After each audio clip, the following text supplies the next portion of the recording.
बघा नवोदय मधील हे एक उदाहरण आहे। एक दुकानदार ₹12 ला एक बॉल पेन किंवा 5 पेनांचे पॉकेट ₹50 ला विकतो।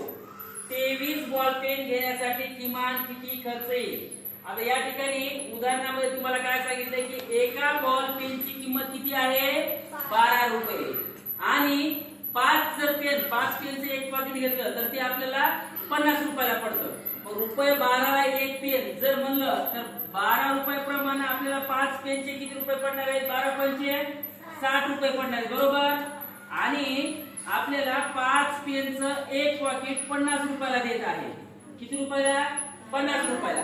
मग मला सांगा ₹12 ला एक प्रमाणे 5 पेनचे ₹60 व्हायले आणि 5 पेनचे एक पॉकेट ₹50 ला भेटायले। मग ₹12 ला एक प्रमाणे आपण घेणार का 5 पेनचं पॉकेट घेणार? कारण 5 पेनचं पॉकेट आपल्याला ₹10 स्वस्त भेटायले की नाही?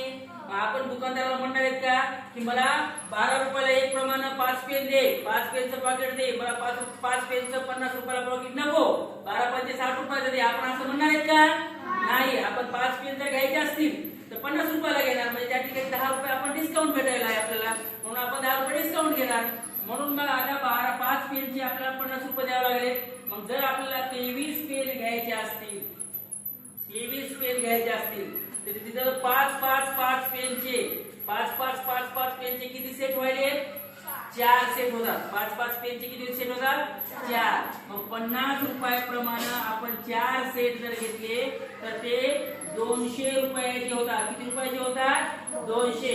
मग 23 पेन मधून आपण इथं 20 पेन घेतल्या 5 च्या सेट नुसार, तर वर किती पेन राहिल्या?